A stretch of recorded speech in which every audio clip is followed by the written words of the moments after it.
190%. All right.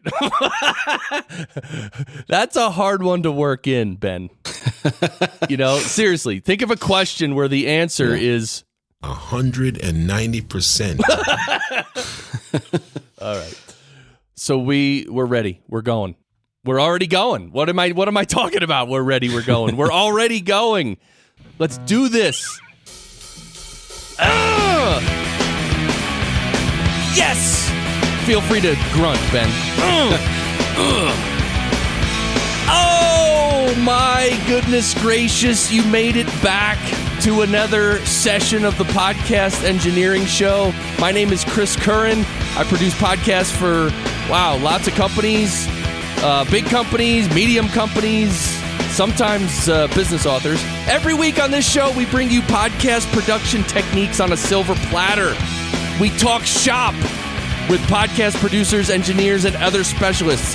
I have a background in audio engineering in the music business, and since I entered podcasting, about 6 or 7 years ago now, I've noticed a huge lack of audio skills. And that's where this show can help, because we really talk about producing the highest quality podcasts. And if you implement the best of what you learn here, think about this. Your podcast will sound a lot better, and you'll spend less time producing them. So, and also, this is the whole reason I started Podcast Engineering School as well. If you go to podcastengineeringschool.com, you'll see I started a school to teach professional podcast production, and we actually have our next semester starting September 18th. And right now, you can still get the early bird special, which is actually really awesome and all that. So it's not cheap, but it's the real deal, and it's just, we go deep. It's real audio training. It's not like, just buy an ATR 2100 and use Audacity. It's not that at all. It's like a bajillion times deeper and more expansive than that. So really, it's only for people who really want to learn how to produce podcasts at a professional level. So if you want to make some money, if you're an editor, maybe you want to really up your skills and like quadruple what you're charging and start to make some serious money producing podcasts, then that's what Podcast Engineering School is for. Of course, Barry is with me. Yeah. Oh, yeah. Yeah, baby. And Ben, you can't. Do you want to? I'm going to introduce my guest in a second, but of course, I always like to talk to the guest before I introduce him because I don't know why. But anyway, Ben, do you want to see if you can match Barry's tone here? Yeah. Oh, yeah. Yeah. No. Oh, yeah. Oh, dude, that was one of the better ones, actually, believe it or not. Usually they're horrendous. Like if I try it, yeah, oh, yeah.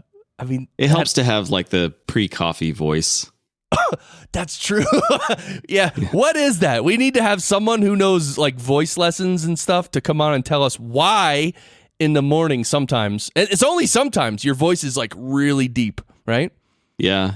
I think it's also when I'm talking to somebody else on the phone. When I talk to my wife, my voice somehow gets a lot softer. Interesting. Maybe she has quite an effect on you then. Yeah, definitely. All yeah, right. she tells me, like, when she listens to the recordings and stuff, she's like, wow, you sound great. So Ben Scheirman is with me, and I am so excited. I can't even control myself.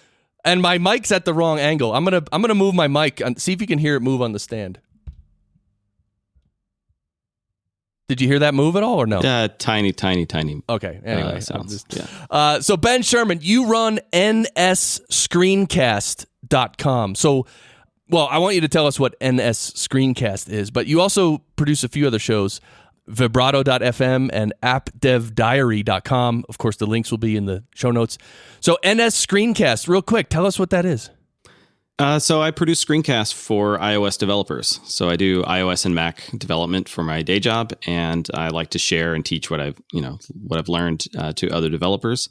And so I started that in 2012, and I've been recording roughly a screencast a week, and I sell those as a subscription service. And as part of doing that, I've sort of upgraded my audio setup over time, and I'm pretty happy with the set of gear that I've accumulated over time. Anyway, so yeah, for people who are interested in learning iOS development, or people who are iOS developers who want to sort of stay sharp and learn new things all the time, it's a good place to learn. See, now it makes sense why you admire Rogue Amoeba, right? Because they're Mac developers, right? Exactly. Yeah. Okay. And also our good friend, our wonderful associate Ralph M. Rivera. He's also a developer of sorts. He's I don't know if he's developing the same way you are, like on the same platforms. Like I don't even know how to talk about development. It's like I don't know if he's doing it the same as you. So lame. But anyway, Ralph M. Rivera, he's the one developing podcasterstoolbox.com as a service. They're I don't know what that's a website though with a web platform. So that's obviously different from what you're doing. I do web development also, like the nsscreencast.com website is built in Ruby on Rails, and so I have to maintain that as well. So, and I do consulting for clients, so I do both web and iOS and Mac development.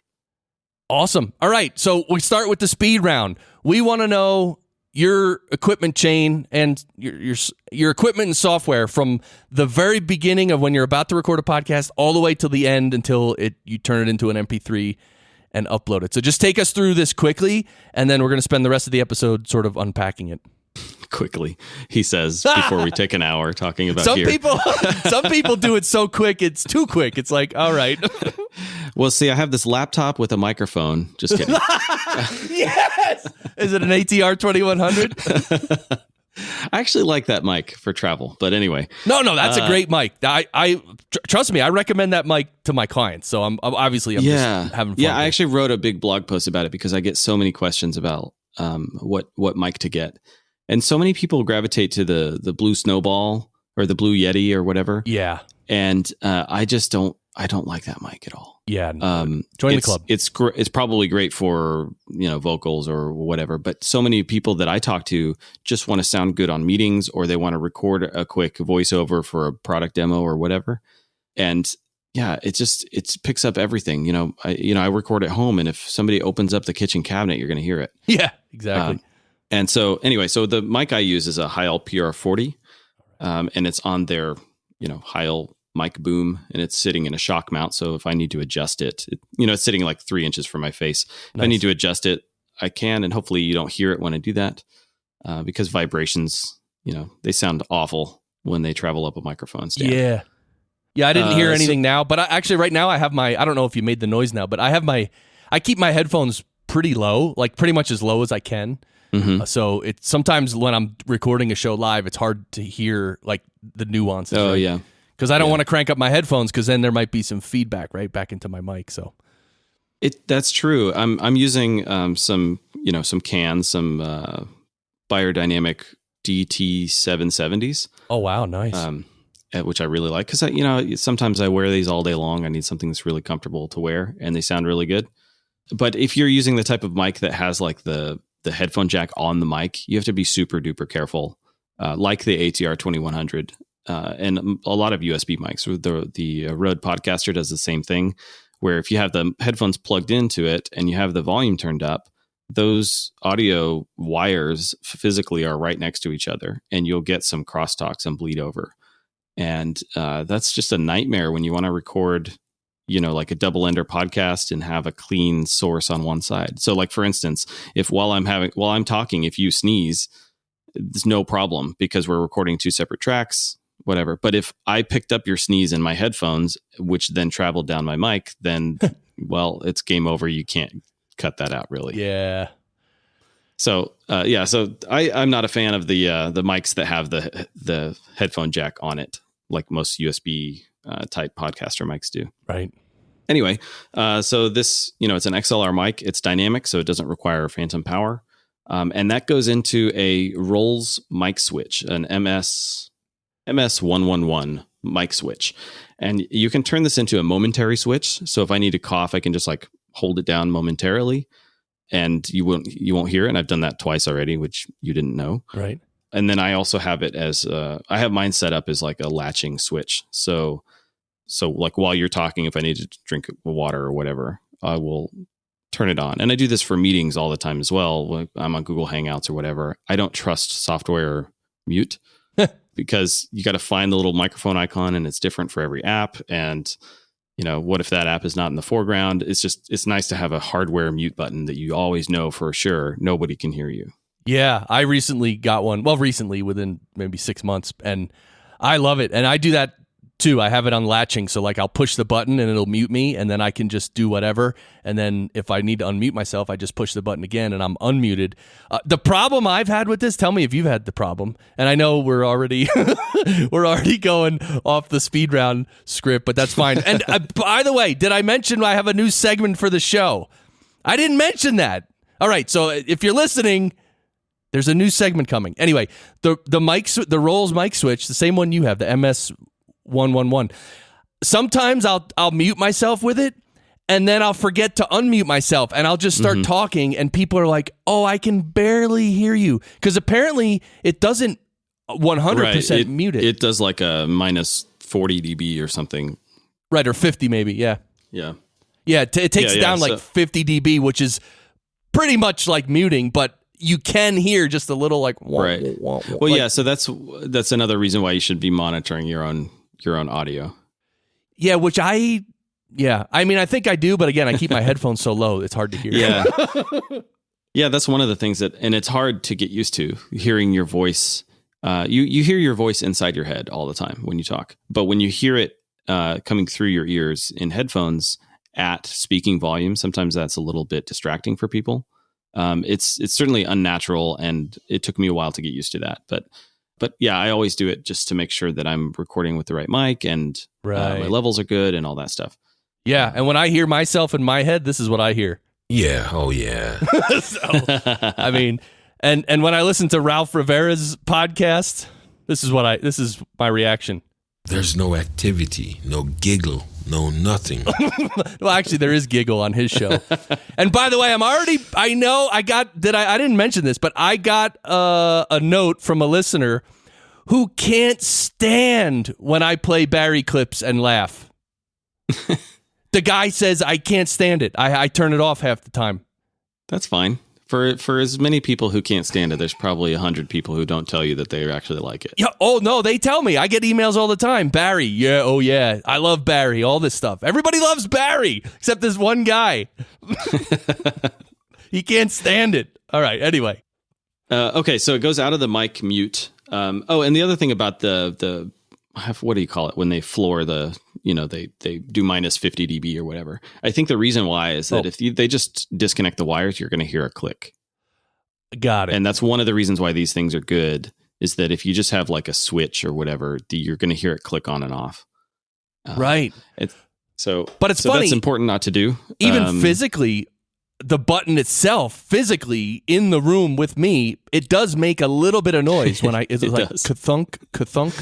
Yeah. So, but it's pretty low. I mean, that's the one reason I bought this mouse. That's like it's a Logitech mouse, but it's supposedly like almost silent. Mm-hmm. But it's not really silent. But it's a lot lower. And when you click it, like here, I'm going to click it right now. Oh, there's no way you can hear that. It's so low. No.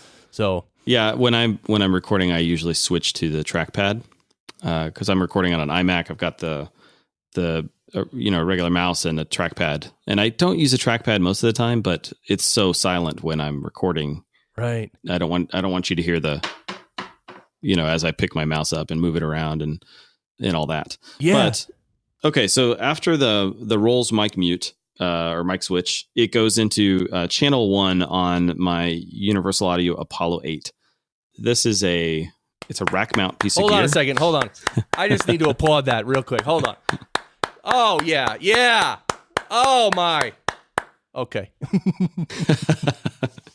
So, yeah, before I had this, I've gone through phases, basically, where I had like, what's the cheapest way you can get a mic into the computer? And then from there, I think I went on to, actually, that was, back then it was using an actual preamp, a tube preamp, into some cheap M audio thing, into USB. From there, I upgraded to a Onyx Blackjack, which I really like that device. It's a 2-channel, you plug in XLR inputs into it and you get monitor outputs and USB out, and also headphones. And then once I sort of graduated beyond that, I started doing podcasting, and I wanted to be able to mix different channels of audio together. I'm sure you've talked about mix minus a lot on the show. I wanted to be able to do mix minus with multiple guests, and if we want, I can get into that. We'll get into that a little bit later. Yep. Okay, so I ended up with an Onyx 820i firewire mixer, and I liked that. It was really cool to see this, to have this piece of gear on my desk, that looks like something from the movie Alien, with all these like cables sort of sticking out of it, and right. People who don't know what I do, they're like, "Man, you're a mad scientist in there." Exactly. And so. After a while, I got tired of the fact that I was really only using 2 or 3 channels out of that, and the wires, having to see them all the time is, I don't know. I like clean desks. And so that was in combination with the fact that their software is awful. So integration with the Mac, as the Mac would evolve, they decided not to. And so I'd have these driver problems with the mixer, and it just became a little bit of a nuisance, and so I ended up selling that and taking out a second mortgage to buy this Apollo. So it's the Apollo 8 quad. Yes, that means it has 4 XLR inputs. No, that means it has a quad core processor in it. Oh, got it. Quad core processor. So the Apollo 8 means 8 XLR inputs. It means 8 inputs.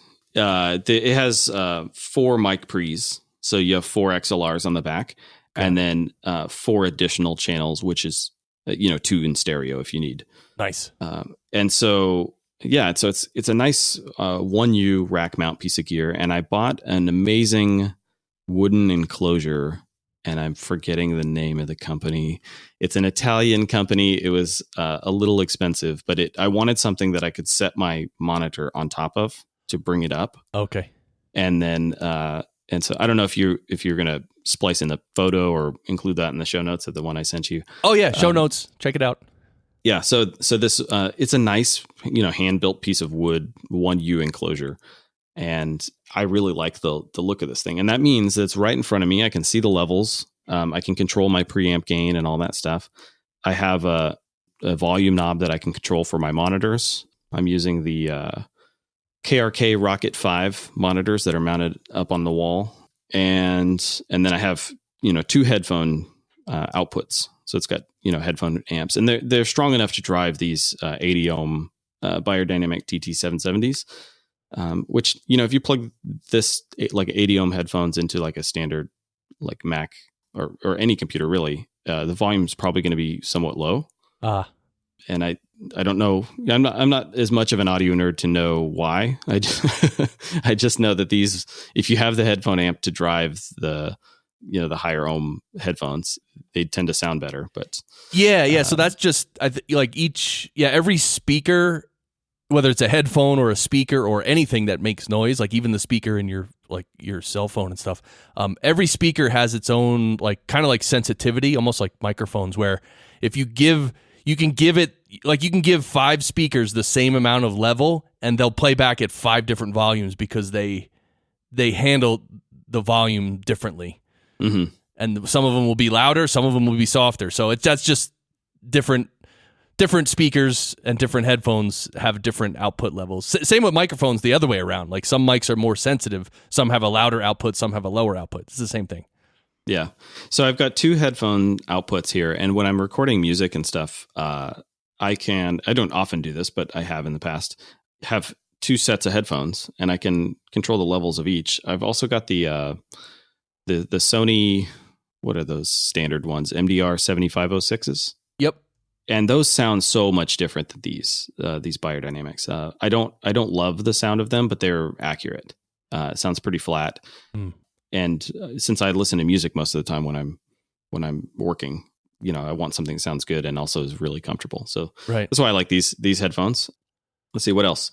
Okay, so that's channel 1, and once it's into channel 1, they have really high quality preamps on the Apollo, but you have this. Everything is software controlled, even though it's running on hardware.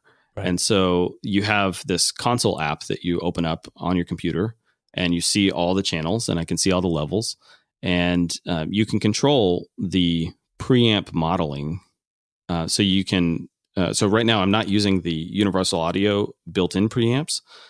I'm using one called the Manly Voxbox. Oh, this is one of my favorite things about the Universal Audio Apollos and stuff is that you can plug in your mic and then you can actually choose which model of mic preamp you want to use, and then it actually colors the sound. Yeah.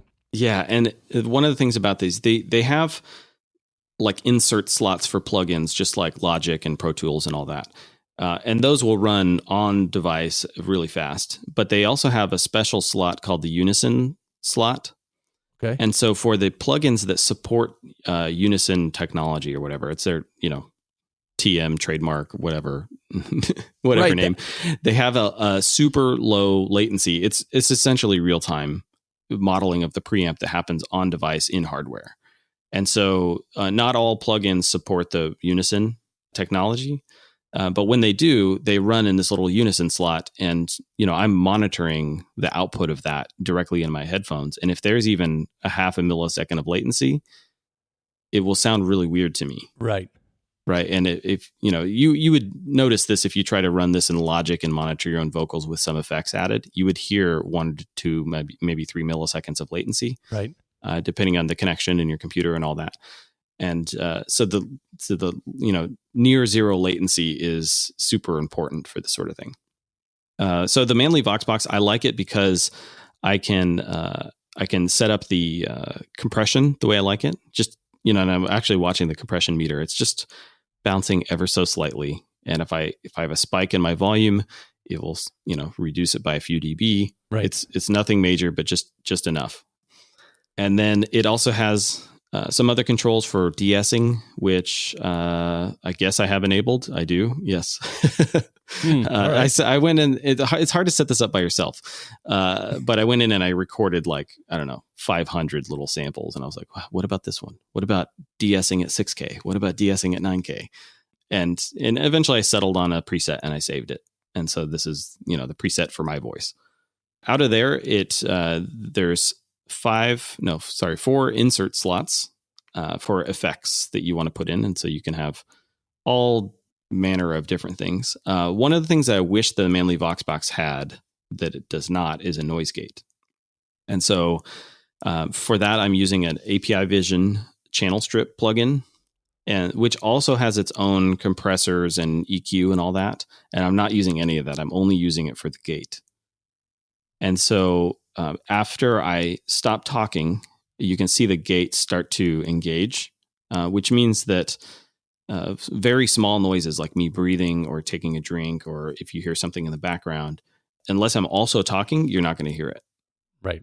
So I'm a big fan of that. And I honestly feel like the API Vision stuff is, it's pro gear. You find it in studios and things like that. And I should probably take a screenshot of my desktop and just show it to you because it's kind of funny that I'm only using it for the gate. Yeah. So that the API Vision channel strip, is that part of the Universal Audio stuff? Well, so here's the unfortunate secret is after you spend a whole lot of money on this hardware, there's all these amazing plugins that are also pretty expensive. And it's not like $50 expensive. It's like, here's a channel strip plugin that's $300. Right. And so you could easily drop a couple $1,000s on plugins after you bought the thing. And that's the one part about the Apollo sort of ecosystem that I'm not a fan of. And I started to amass, because I'm also a guitarist, I started to amass, a collection of these plugins. And I realize I'm kind of locked into this ecosystem now. It's kind of like it's very it's like a gateway drug. Like once you have a few, you're like, oh yeah, but then one day I might need like a vintage Marshall sound or and so they sound great. That's the good part about it is like everything that they produce sounds amazing. Right. And so it's just I have a lot of the plugins, but I'm using few of them because it's just I don't have the need to do that. I'm not a recording studio. I just do it for fun. Right. Yeah, and I know what you're talking about, sort of being trapped in their ecosystem, but in a way, it is it's a trade-off, right? You want really awesome gear and plugins. Well, and they cost more, but they sound great, and it's almost like buying an expensive car. Like if you bought like a like a Mercedes for like $250,000 or something, like a really expensive car. And the floor mats are going to be $1,000. Right. And then of course, when it needs work, when it needs to be worked on, that's going to cost an arm and a leg too. But the trade-off is you got the best car on the road. Yeah. So it's like, yeah, it's true. And I also, this means nothing. However, it makes me feel better that they actually get the licensed names for all the gear. So API Vision is a real thing. Manly VoxBox is a real physical thing. You can look at pictures of them. Right. And when it comes to amps and stuff, I have a Fender, like a Fender Blues. What do they call it? Fender Deluxe, like a Fender Tweed amp. Oh, right. I've got a Marshall Jubilee and a Marshall vintage Marshall, a Marshall JCM 800. They've also got pedals. So one of the pedals is an actual IBM tube screamer. So they work with Ibanez for the to make sure that they sign off on the sound or whatever. It's a collaboration. And so not all of them are like that, but you have some vintage gear that is mega expensive and cumbersome to own. Like for instance, RE201 Space Echo. I don't know how much of this like musical stuff. I know you're an audio engineer, but how much of this stuff are you familiar with? I love it. Okay. Yeah. So the RE201 Space Echo has it's a tape machine. So it's got tape that's recording the input, and it's got 4 reed heads on it. So as you play, you can engage those reed heads and move them. And this is like physically moving those heads to a different part of the tape, so you get a different repeat. Yeah. It is so analog; it's kind of amazing. But if you actually own one of these things, that thing is like humming and it's spinning, and there's actual tape, and it can get mangled and tangled, and I think it's kind of hilarious that that's like this sought after sound, but owning one sounds like a nightmare. And so they have an RE201 Space Echo right in here, and I can just add that as a channel strip plugin. Yeah, so, I really love that they're really sort of modeling this old classic gear, like the Tube Screamer. I remember when I lived in Brooklyn in the early 90s, and I was working in the studios. My roommate Bryant Jackson, he was a guitar player. He had all kinds of stuff. He's so into gear and everything. He would play through like the Leslie speakers and stuff, like just do all kinds of wacky Leslie stuff. Yeah. Anyway, he had a Tube Screamer. That is the one. I don't know why, but that's the one plugin, and I would pay good money for it. There's the one plugin that I cannot get in the Apollo. I'm not sure why. And I've looked at their forums and stuff, and it seems like people have been asking for this for years. And interesting. I don't know if they'll ever do it, but yeah, I'm a big fan of this, the gear. I wish it wasn't so expensive. But I will say that if you do buy it, sometimes you can buy them, secondhand, and they come with the licenses for all the plugins come with the hardware. Oh, so even if you buy it from a person, they have to transfer through the website. But when you buy it, it's activated for that device. And so, that is actually cool. I didn't know that. The other thing is they have sales all the time, so never, ever, ever buy something at full price. Yeah, every time they have, it'll be there. They have like, like if you buy 3 plugins, you get 1 free. If you buy 6 plugins, you get 2 free. And like every time that happens, who's on the website for like 2.5 hours trying to figure out what I would get and everything? Me. Yep. It's awesome. But I haven't bought into it yet because of what you said. It's like it's a big jump to get into that ecosystem and jump up. And I haven't gotten there yet. It is nice to know that let's just get that out there. It's really freaking expensive, but you're gonna like it. Oh, it's awesome. It's really awesome gear. And okay, so we've only talked about channel 1. Channel 2 is my guitar, and there are 2 inputs on the front of the Apollo for guitar, high Z inputs. And so I'll plug in channel 2 and play guitar. I can put an amp model if I want in the Unison preamp slot on channel 2. And so for instance, there's bass amps and there's guitar amps, there's high gain, there's vintage, there's all kinds of different amps. There's the other thing I like is there's like boutique amps that you wouldn't think would be in here, like the Friedman DS40 or the Friedman B100. There's all kinds of cool stuff in here. And then from there, you have all your inserts. So I can throw in a pedal or 2. There's not a whole lot of pedal type mods. It's more about amps, but they do have like a Proco Rat and an Ibanez Tube Screamer. They've got something that looks like a Big Muff Pi. So if you're a fan of like Smashing Pumpkins or Pink Floyd or Dinosaur Jr. or any of these bands that use fuzz heavily, that's just an amazing pedal. My roommate had an actual Big Muff as well. Yeah, I have a boutique clone of one, which I just love. It's my favorite pedal. It's so awesome. Right. It's awesome. And so in addition to all this like virtual guitar stuff, I also have some actual physical good guitar stuff. Cause it's like that GIF on the internet, like why not both? Yeah. Instead of either or, both and. Yeah. Yeah. So then, let's see what else.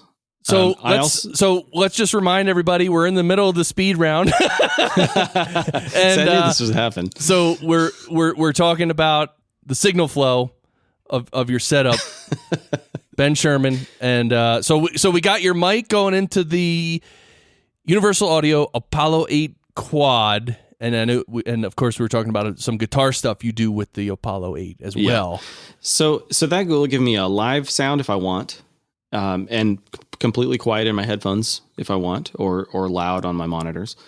And because I have 8 channels on the Apollo, if I open up Logic, it sees all 8 channels and it's connected via Thunderbolt. And so I can record all of these things simultaneously. If I wanted to like sing and play guitar at the same time, or whatever, I use it more for podcasting with different guests and stuff like that. Got it. But you get a discrete channel for each one. That's cool. That makes it easy. Which is really awesome. Another thing that I like about this is there's often this sort of balance between, well, if I record super dry, it's not inspiring. So if you're singing, for instance, and there's no reverb whatsoever, then it's going to affect how you sing. Versus if you sing and it sounds good in your headphones, you're going to react to that. And same thing with guitar.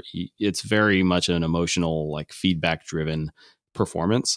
Right. And so if what you're hearing, if I'm hearing is like an electric guitar that's not plugged in, it's going to hear like plank, plank, plank. It's not going to sound inspiring. And you can add all the effects later, but if the original sound wasn't well performed, then recording is going to be kind of boring. And so one thing I like about this is that, and then the converse is if you record with all the effects, well, then those are the effects you're stuck with, right? So what the Apollo lets you do is monitor. You can choose to do this, but monitor the affected signal, but record the dry signal. Right. Yeah. Record the dry one. So then you can do anything you want to it later.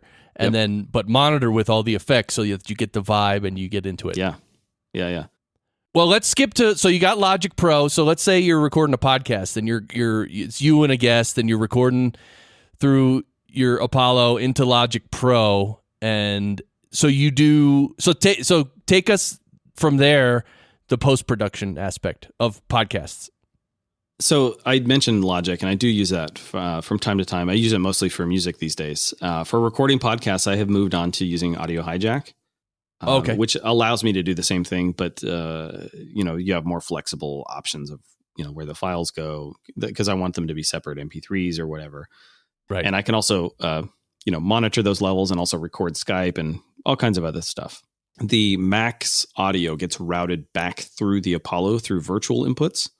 So I can actually see the Mac system audio and I can actually mix that in with anything else I'm doing. So for instance, if I wanted to like play iTunes on my Mac and mix it in and send that to you, I could do that. So I'm using Loopback for to make a virtual audio input device. So it's a virtual mic essentially on my Mac that includes everything I send on the Apollo to a certain bus. So for instance, my mic is sent to Q1 and my guitar is sent to Q1. And so if I plugged in a guitar and played it, you would hear it. Right. And in the software we're using, there's only one mic selected. Right. So that's one way to get lots of sounds mixed together on my side, but send them to you through one essentially virtual device. Right. And I do the same thing in terms of podcasting. So I'm here in my home with my microphone. I might have one guest come in through Zencastr on Chrome, and let's say I have another guest on Skype. I'm able to do the mix minuses and do all the routing necessary which includes music and anything else I want to play. Yeah. Oh, yeah. Like Barry. and so you can do all that with Loopback and Audio Hijack. It makes it really easy. All right, so you capture it in Audio Hijack. Then what about the mixing part? So it just depends. Like if I'm, my screencast is just me, so there's no mixing. I'm recording video at the same time. So at that point, I'm using Screenflow. I record audio and video as separate tracks in Screenflow. I also have a camera set up so that I can record my face. I have a whole green screen set up here. So I've got lights and, things like that. I've got a green screen that I can pop up behind me so that I can sort of, I don't know if you've seen streamers on Twitch playing games and stuff where they're cut out on top of the screen. Yeah, no, I love that. So, and it's funny because well, very soon, and I don't want to, I sort of mentioned it a few weeks ago as well, but I'm going to start doing some sort of live streaming show or something. And I'm sort of, I'm a little more, I mean, I know what I'm going to do sort of, but I don't want to explain it. I don't want to tell everybody yet.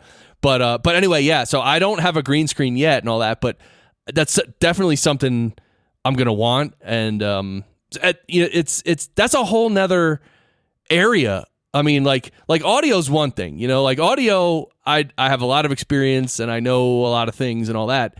And I have, a lot of experience in podcasting, which is even more valuable for podcasting. So, but live streaming with green screens and the screen overlays and then incorporating other people live and, because what I want to do, it's not just like a gamer. It's not like I'm just going to play a game and show up the game screen and that's it.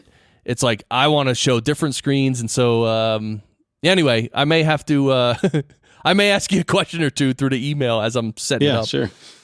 Yeah, so video is definitely a whole nother beast. And, with audio, you have lots of options for editing, if you want to take a pause and say it again or whatever. But when I'm doing that over video, I've learned to stay still because I don't want my head jumping around if I make an edit. Right. And I think most people, especially for the type of stuff that I'm doing, are really forgiving of hard cuts. Like if my head jumps, an inch from one spot to the other for the sake of a smooth flow in the recording, it's totally fine. Right. But, it can get jarring if you do that too much. And so, yeah, video is certainly unforgiving in that sense. It's also, as many lights as I have, I don't have enough lights. It's and it means I have to, shower before recording. I know that's funny to say that, but it's actually true. I thought of that. I'm like audio is easy. You could just roll out of bed and just, Yeah, I got to go pick a good shirt, and I have to pick a shirt that doesn't have green in it, which I've made that mistake twice now. If I pick a shirt with green in it, I will be invisible. Right. And then if you wear the same shirt, now and then, people are going to be like, dude, you always wear that shirt. Yeah. So video is fun, but it's an additional challenge. And I've sort of gone back and forth. Now that I do it, I continue to do it, but the file sizes I keep all the raw recordings of everything I've ever done. So nice. The file sizes, as I started recording HD video, they're just ginormous. Oh, and wow. If I'm on 345 episodes now. Oh, and so it's just, I have to keep adding hard drives to my NAS so that I can keep all this stuff. And I want to keep it local just because if I ever need it, it's just nice to have a physical copy here. Right. And so, so I've got a Synology NAS that I put all that stuff on. What is it? A Nest? A NAS, a network attached storage device. Oh, so if you NAS. go to Synology.com, SYNO-ology. Yeah. Synology. Again, talking about expensive gear that you're going to be happy with. It's a really fantastic system for large file storage and that sort of thing. So it's is it because I've heard of that RAID thing where you have let's say 4 hard drives and it sort of replicates. Yeah, this everything. one has 8 hard drives. And I've had this happen, hard drives fail. I've had it happen twice. You literally, while it's running, you just pull out the bad one, put a new one, and it will copy over the redundant data that it needs to make you safe again. So it's pretty amazing how that works.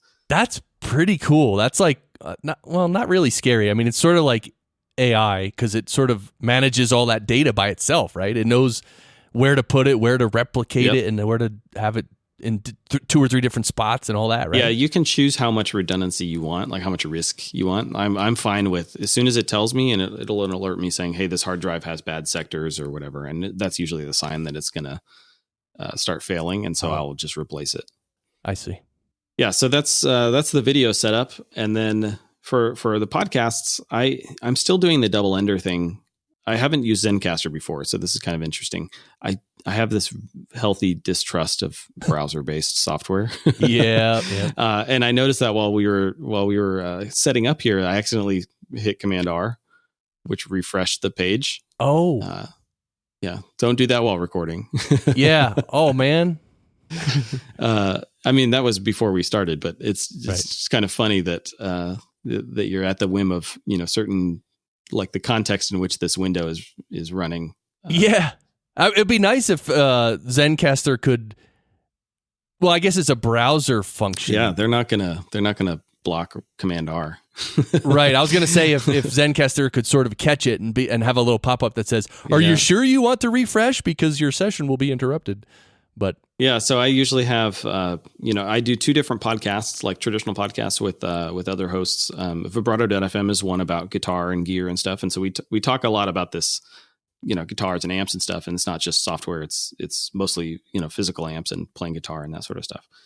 And so for that, I have one co-host for that, and he records in Logic, and he'll drop his Logic project in a Dropbox folder, and I'll pick it up and I'll edit that in Logic.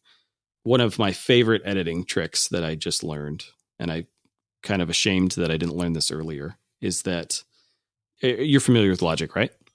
A little bit. Believe it or not, I recently bought it, and I opened it up, and like I couldn't believe that I couldn't just click anywhere and have my cursor be there, and the simplest things I couldn't do, and I was like, "Are you effing kidding me?" And I got pissed off. Yeah.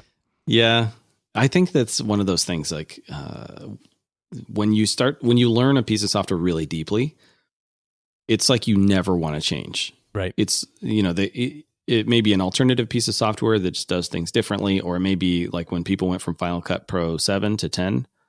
Right. People were like, there were riots in the streets, Right. But I understand that. But the thing is, I want to put my cursor, I want to place my cursor somewhere and press the space bar and hit play. And if I can't do that, that's a problem. Like, that's the problem. Yeah. I mean, that's the simplest thing ever. That's how you are productive. And I didn't even know that was a thing. Because are you talking about like a Pro Tools feature? No, any DAW ever, anything ever, any audio software ever. You click your cursor down anywhere, it'll put the playhead right there, and then you hit the space bar and play. Like I've never seen or tried any software that does not do that. But in Logic, you can't put your cursor down.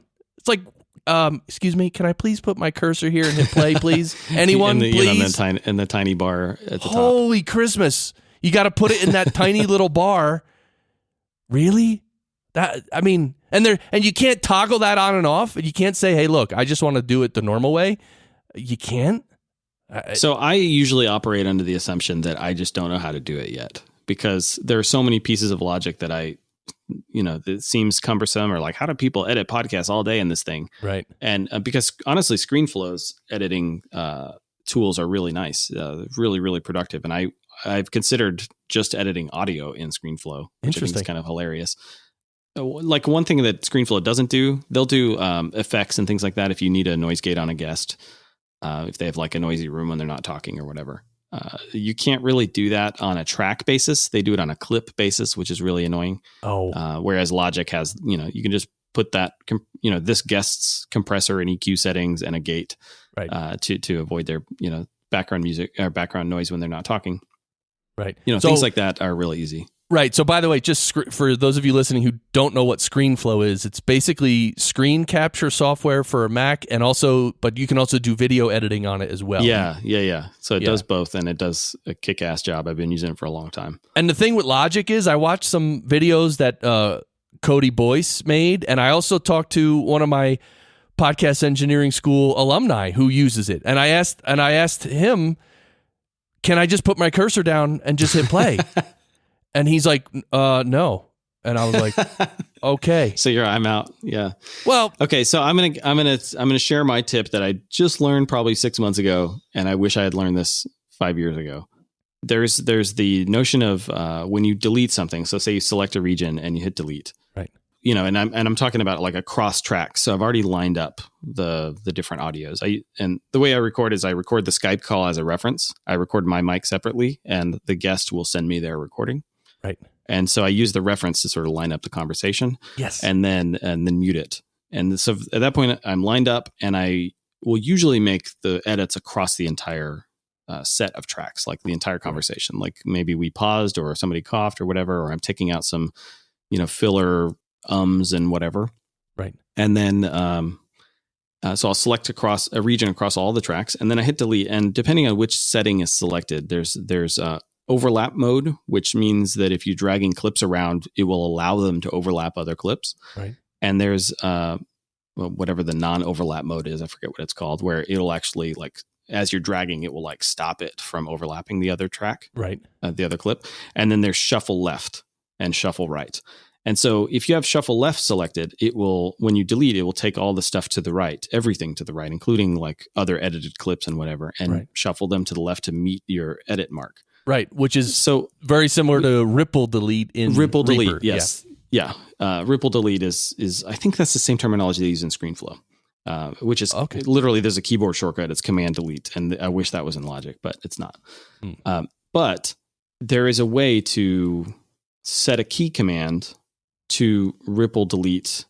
I'm forgetting exactly what the terminology is now, but anyway, so I have Command Backtick will ripple delete the selection so that I can leave the rest of it as overlap mode. So if I want to drag things around however I want, or I want to delete a section of somebody's audio without affecting the timeline of the overall recording, then I'll just select, the region on that one clip on their track, hit delete. But for everything else, I'm hitting Command Backtick to ripple delete. And that avoids me having to click the mouse to change that setting every time. And it's like a huge time saver because, you talk about like, say, recording is an hour long. How long does that take you to edit? So in terms of full production for episodes of this show, if it's an hour episode, which it normally is, I probably spend about 2.5 to 3 hours in total for post-production. Right. And if you're just getting started, or if you're like using a new tool, you could easily double that. Oh, right? Triple. Yeah. It's kind of depressing when you think about how long it takes to produce, even 20 minutes of a production. And so anything you can do to speed that up and save yourself from reaching for the mouse for every, 10 seconds or whatever, it's just a huge win. So I'm glad I found that trick, and I don't even know where I found that, but anyway.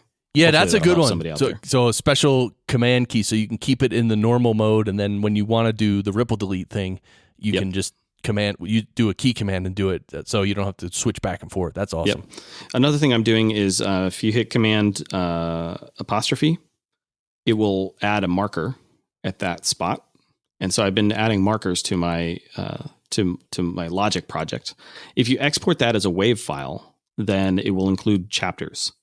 And I'm using an app on the Mac called Forecast, which is by Marco Arment. He's the developer of Overcast, the podcast player for iOS. And that will, if you drag in one of those WAV files, it will create an MP3 with chapters, and you can drag, it has all the time codes for all the chapters. You can drag in artwork for each one. And so then if you're listening to that podcast in Overcast or another podcast player that supports chapters with images, the podcast artwork will actually change to whatever that chapter's image is, which is really, really handy. So while in my podcast, when I'm talking about something specific, I will actually include that image as part of that chapter in the podcast, and that works really well while editing because I'm listening to the conversation already. I know what we're talking about. That's cool. All right, so let me see if I got this right. In Logic Pro, you make you set markers wherever you want, basically chapter markers. And then when you export it as a WAV, you bring it into Forecast, which Forecast is Mac only, correct? Yes. Okay. There's probably, apps like this for every platform, but this is the one that I use. And it's a tool that Marco Arment uses for his own podcasts. And so he he made it for his own needs, and then he just gave it away to the community for other people to use. And so that's what I use. That's cool. So you bring the WAV file into Forecast, and the WAV file has the markers, and then what do you do? Just in Forecast, you add the tag data and you save it as an MP3? Yep. Yeah, and it's actually encoding in the background while you're editing the metadata. So you give it a podcast title, episode title, a summary. You can drop your podcast artwork in there. It will remember the file name patterns. So if you open up a file name that looks similar to a previous one, it will inherit the podcast title and artwork from before.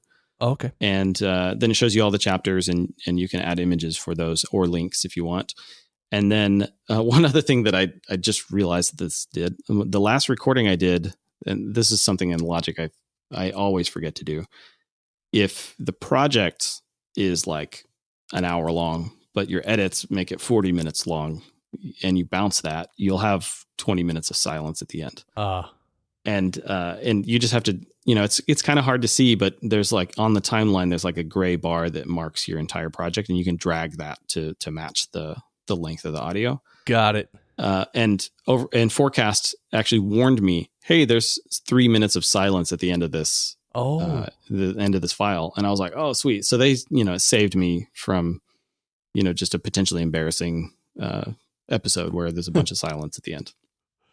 You know what I just thought of, Ben? You know how on some albums I don't know if they still do it, but they used to put like secret track, a hidden track. Yeah. like there'll be like 8 minutes of silence at the end of an album, and then all of a sudden there's another song. Yeah, like Nirvana Nevermind had that. And when you think about it, in the tape era and the CD era, that made a lot of sense because it would sort of reward people for listening to the album from front to back, right? But in the iTunes era, you're going to see a track that's 28 minutes long, and you're going to be like, "What's that?" Or they'll just separate it for you because the secret, it's definitely sort of like a lost thing. These youngins won't even know what we're talking about. Well, is it there? See, I forgot already, but didn't someone tell me that there's a podcast show where they literally put out hour-long episodes, but it was all silence? Oh, I don't know about that. Yeah. I listened to the podcast Startups for the Rest of Us, and these two guys, Rob and Mike, talk about startup stuff. And Rob is the founder of Drip, which a lot of people may be familiar with. They're like an email marketing automation tool. And anyway, so they talk about startups and, acquisitions and, development and project management and all kinds of stuff. And at the end of the show, they're like, okay, that's our show for this week. And they literally go through like 30 seconds of complete silence. And then at the end, he's like, okay, this is the after show. You don't talk about it on Twitter. Oh, geez. And so he said most people who don't know would just skip over it. And that's their time to talk about like what movies they're watching or whatever, like the more personal stuff, less businessy stuff, which I think is kind of funny. That is cool. I like that. Because that's one thing I'm going through now with well, not specifically with this show, but like if I start streaming and stuff, like, I mean, I could talk all different things about podcast production and podcasting and all that. But like, when you stream, like you just start talking about other things. Like if there's a new movie, it's just someone, hey, did you see that new movie? And then you have a couple comments about it. So it's, I think that's natural, right? That's just natural conversation. So, but I know some people won't like that. They'll be like, dude, this is supposed to be about podcasting. Why are you talking about a movie? I mean, if it's serendipitous, then, maybe just talk about it right then. But if it's like you have this like burning thing to talk about that's really cool, but it's totally off topic, then I think after show is a cool concept for that. Right. I know I listen to Accidental Tech Podcast a lot, and they have theme music that one of their fans created. And at the end of the theme music, they go into their after show, which is more entertaining than the real show. Interesting. Actually, I've done that on this show a few times. I put like almost like bonus audio after the outro song, because I always play the same outro song. It's like a 4-minute song. After that, I put a couple things. Like I think like one time Ralph M. Rivera was on and something got nutty. Like it was usually it's pre-show stuff. Like when we connect on Zencastr and we're just kind of chit-chatting and like just some nuttiness will happen. Like that just doesn't belong in the show, but it was funny. So a couple times I put that at the end. All right. So here's what I want to do. I want to talk about appdevdiary.com. I want to talk about that show. And I also want to talk about mixing plugins that you use for those other two shows. But first, because I teased it, we got to do it. It's a new segment of the show. It's called Nightmare Session. Oh, wait, before I start the music, Ben, so what I want you to do is I want you to tell me briefly about a podcast session you've done that was just a complete nightmare to either record or produce, or you know what I mean, just nightmare. Okay, so let's let the music come up. Hold on, we got to be gentle with this. Let's let the music come up a little bit. All right, this is the Nightmare Session with Ben Scheirman.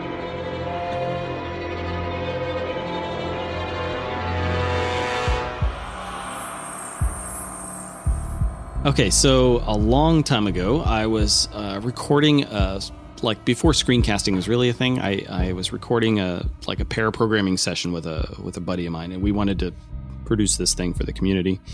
We did I think it was a 3-hour long session where we were working on a problem together, talking over Skype. He recorded his end, I recorded mine. This was probably 2006 or 7.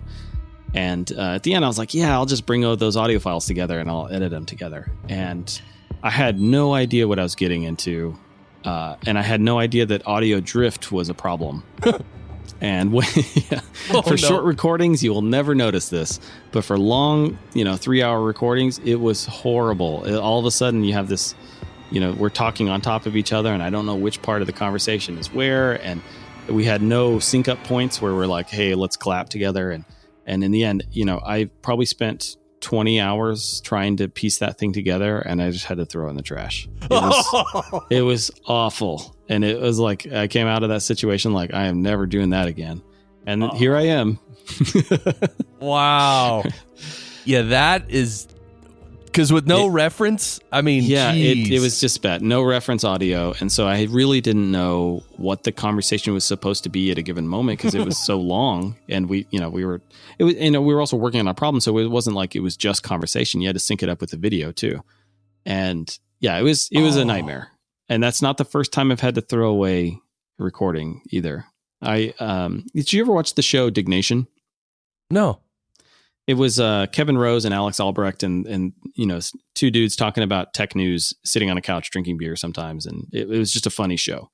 And I liked the concept of like sitting on the couch with your laptops talking about something, and I thought that maybe a cool segment of my my development screencast would be like, let me teach somebody who is a developer but not an iOS developer how to make an iPhone app. So I got a friend of mine who does web development. So it's not like I'm going to have to teach him how to program, but all the frameworks and all the tools that we would use would be new to him. And so it would be the process of me explaining it to him would be valuable information for others. And so I had this format that, we were going to record on a couch. I got a camera, I got some microphones, like the lavalier mics, and I had an audio recorder and all this stuff. And we sat down to do this, and we did a 2-day recording session. And wow, 2 days. Wow. Yeah, it was kind of a similar thing. I wanted to like sell it as a standalone product. Like here's how you build an app from scratch. Right. And we were just met with every kind of issue. There was one whole segment we recorded for like an hour where the camera was not on. Well, that's a classic. Yeah. We had one issue where we didn't record the screen, and and in hindsight, I had the same audio lineup problem. Recording 2 days or dealing with 2 days of footage with audio and video as separate sources. In hindsight, I should have plugged in my audio recorder into the camera as the audio source, which would have been way better. But I didn't know that until, it's like these lessons have taught me, like these experiences have taught me these lessons that I'll never forget. I will never do a recording like that without using, you take your camera, you plug in the audio cable as the source. So the camera will use that audio recorder. I have like the Zoom H5, I think, the Zoom H5. Cool. And so, yeah, it's stuff like that, it would have helped to have like a producer in the room who could tell me, hey, the camera's not on. Yeah, I know. And things like that. And in the end, I was left with a product that was like missing pieces in the middle. And, it was like 2 days of recording that was just kind of shot. And I never did attempt that. Yeah, I never used that. The only thing I got out of that, which is kind of hilarious, is I told him, I was like, okay, are you ready? And he's like, yeah. And then I just clapped really loud, like once. Yeah. And he looked at me like I had just murdered an elephant. Really? And he was like, what are you doing? I'm clapping so I can line up the audio. And he's like, you should say, hey, clapping is a big part of app development. Come on. You didn't know that? It was so funny. It was just the look on his face. He was like so confused why I just clapped really loudly once. Wow. And I was like, yeah, you can see it on the waveform. He's like, is that a thing? Yep. So, of course. So nightmare scenarios. Yeah, they suck. Barry's here with me. Barry, what do you think about that story? That's frightening. I know. It really is. And Barry, would you ever let that happen to you? Nah, it ain't gonna happen. All right. And of course, when Barry, when you had a nightmare situation and you brought the audio into your DAW, this is a long setup. I hope this works. When you brought the audio into your DAW, Barry, and you had all those problems, when you looked at it, what did you see? Something from out of ancient times. Big mouth. Lot of teeth. All right, it didn't work, but it's still a funny clip. All right, so real quick, because we're oh God, that one guy who's listening. I bet he listens now because now I'm gonna reference him, the guy who doesn't like the Barry clips. And the other thing is he doesn't like me laughing. Yeah. What? Yeah, he's like, oh, you just laugh way too much. It's stupid. I don't like it. Laughing is contagious. I never laugh on my podcast, and I should. Oh, really? All right. Yeah, it's like it's fun. It's like a conversation, but it's not. It's just a different tone, and it's kind of contagious. Yeah, the tone. Well, that's probably what the guy doesn't like. Anyway, all right. So App Dev Diary. Let's talk about that really quick because we're near the end here. Real quick. It's just a friend of mine, me and my friend Joe Chiplinski. He's a developer designer. We are working on an app for essentially learning scales and helping you keep up with scale practice for guitarists. He's a bass player and I'm a guitar player, and we thought it'd be fun to get together and build an app. And we started like documenting our progress basically. And so we started this podcast to talk shop about what it's like to build an app and some of the design decisions we make and some of the woes that we enter when dealing with audio programming and that sort of stuff. Okay. And it's the same as vibrato.fm where you and your co-host, it's just you and your co-host in different places with a double ender. Yep. That's it. Okay, cool. Same exact format. And I'm using, Simplecast to host the show basically.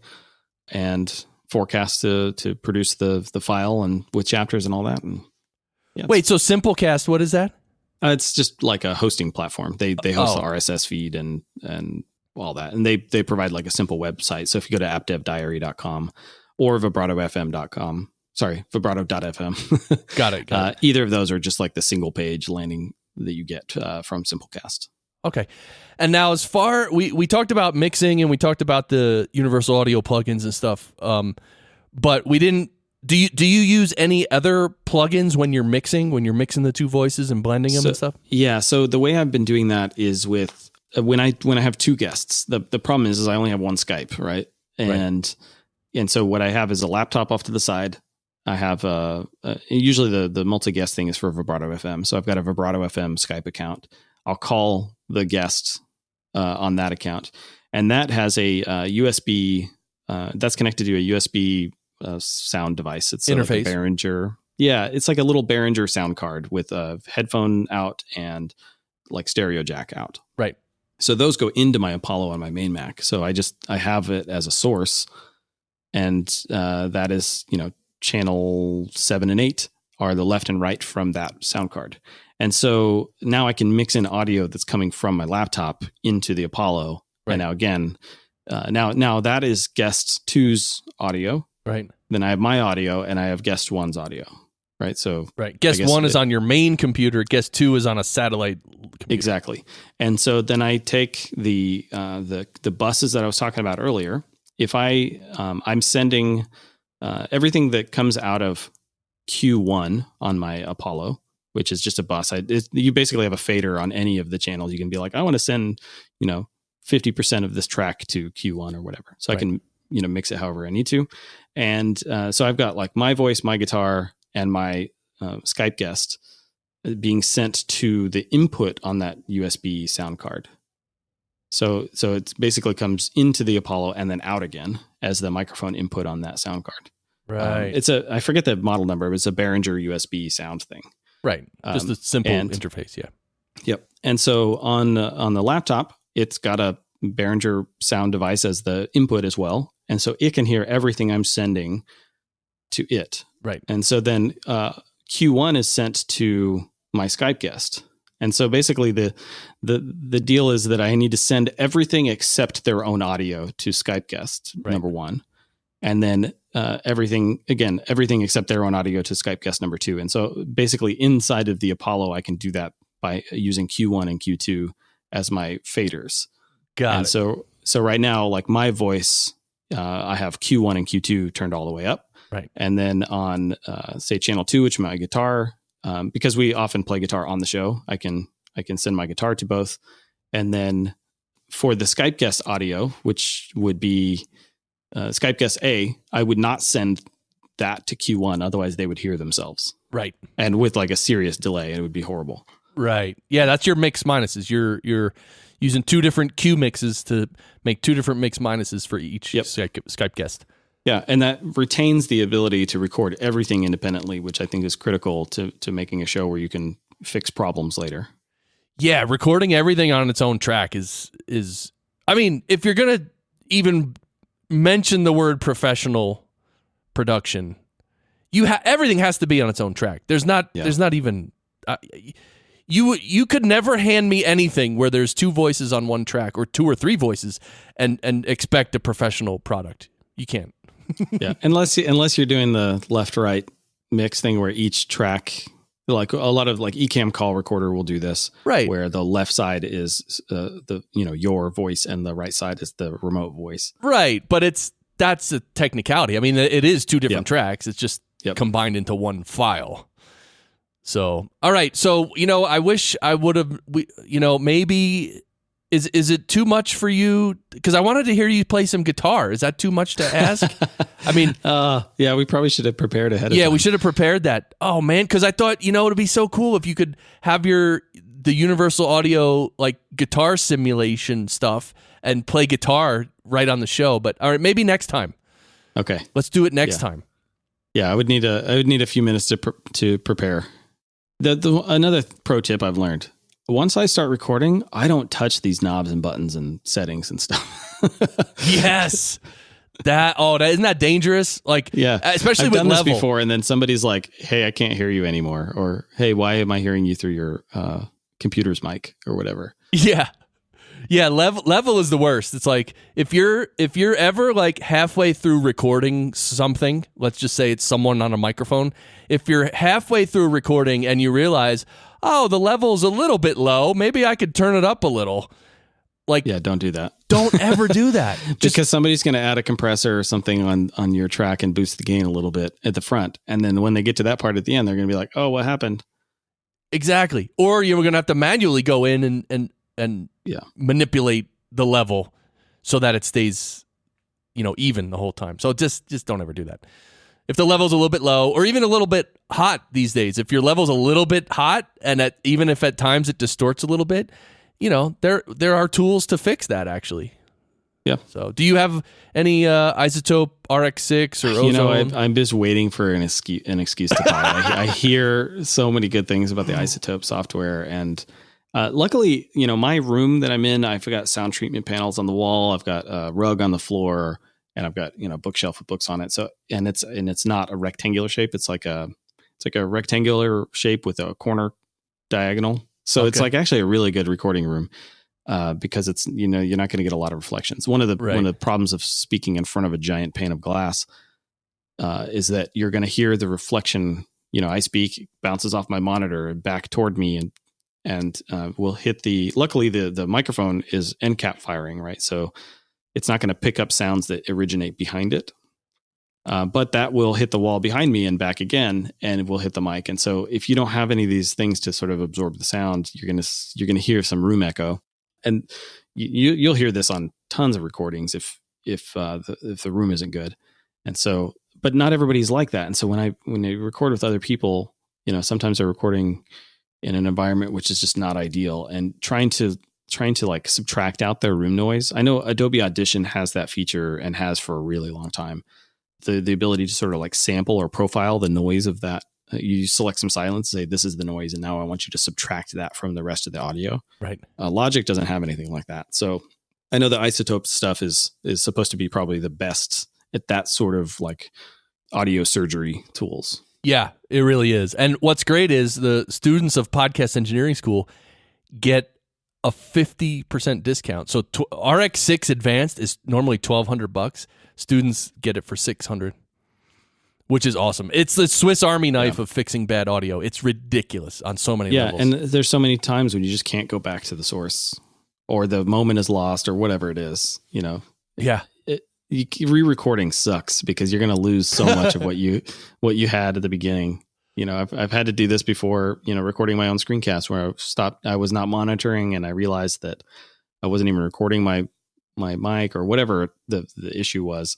And then you have to go do the whole thing again. And you're like, man, the second take was just worse than the first. Yeah. And beyond that, so that's when you're doing it yourself or it's your own show and you can do it again. But if you have any clients or if you're doing anything for clients, they're hiring you to create, to produce an audio production.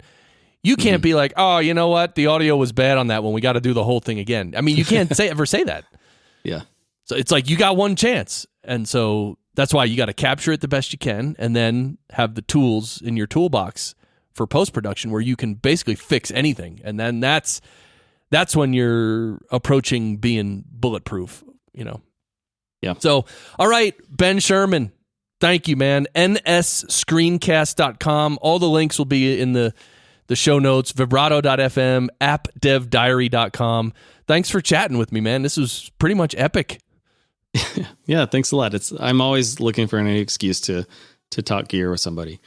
Yeah, I mean, I really enjoyed this, and I thought our new segment called the Nightmare Session was pretty good.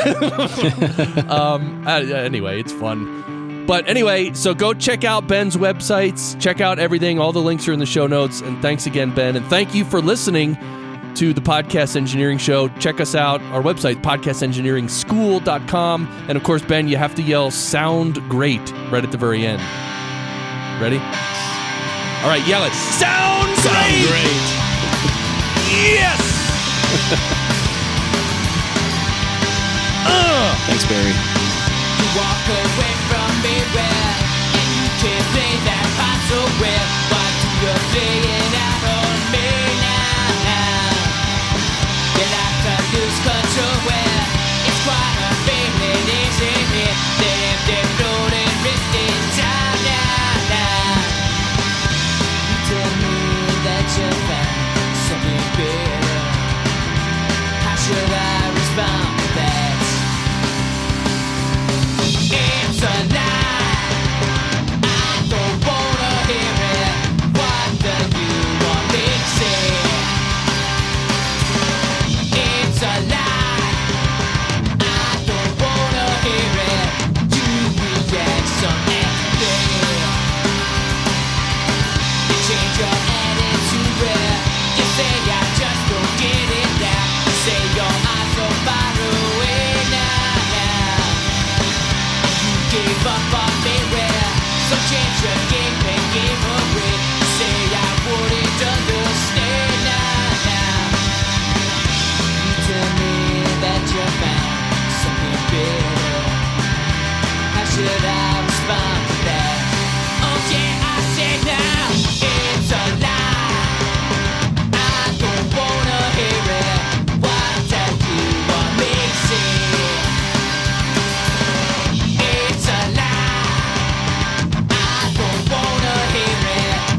doesn't mean it's still the same. You're pushing me away. You work your theories now where you're getting worked up on your now. You work your way up.